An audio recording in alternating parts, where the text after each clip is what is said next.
But what are you supposed to do in the name of meditation? I read this sentence again, then hopefully you understand. When random thought arise, do not react, suppress. Means what? Don't question.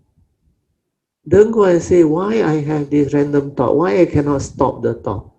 When you start to come out with this type of gullible question, you are not meditating. It means you don't understand what you are doing in the name of meditation. Just like that day, Tuesday night, yeah, Salida, when he asked the question about bowing, he saw the Mahayana do the Korean style, I think. They do the bowing like so nice, yeah? So different. Then he said, I was on just 5 point prostration, yeah, like that, to her like, not correct like that. Then compare. Then I try to guide her. I said, so what is your question? She can't answer me until I have to maybe help her to phrase the question. I say, is your question based on what you observe, you saw in the video, the Mahayana, they do it like that, like the full prostration and all those things.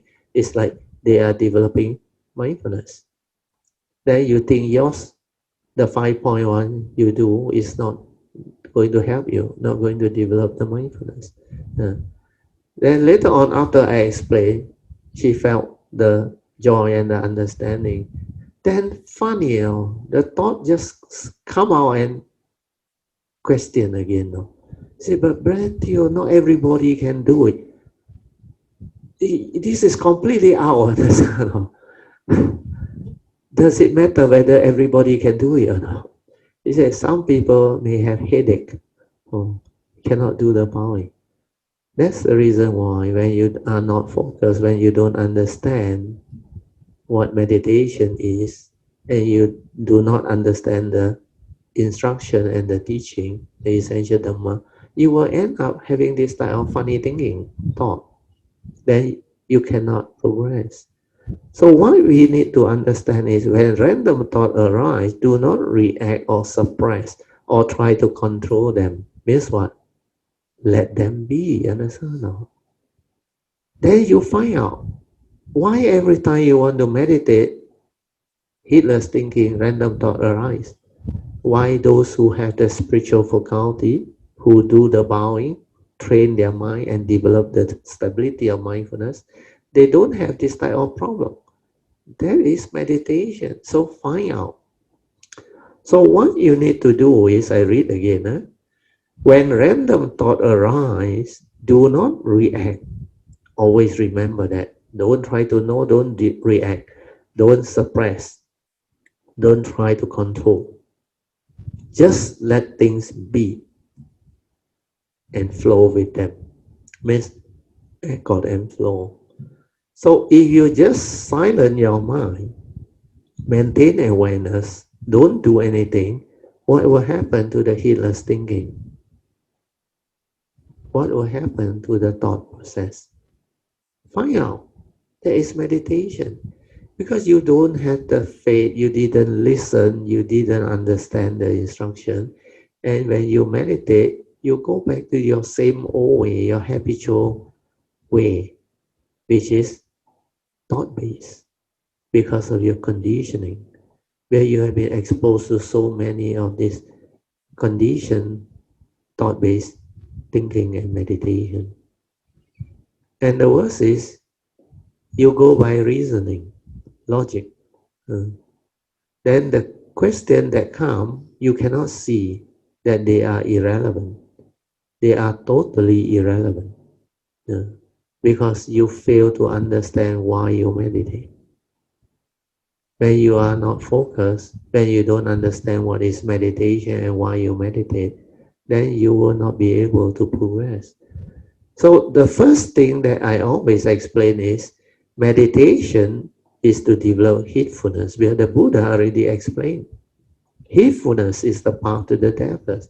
So without heedfulness, you cannot start, you cannot meditate. Then what is heedfulness? Ever mindful, constantly meditative. So what must you do? To be ever mindful, I must train my mind to be mindful, then stabilize it to be ever mindful. Then only I can cultivate meditation, which is Noble Eightfold Path. If I understand this, I can start, isn't it? Then I will know. I train my mind to be aware. So to train my mind to be aware, there are two ways.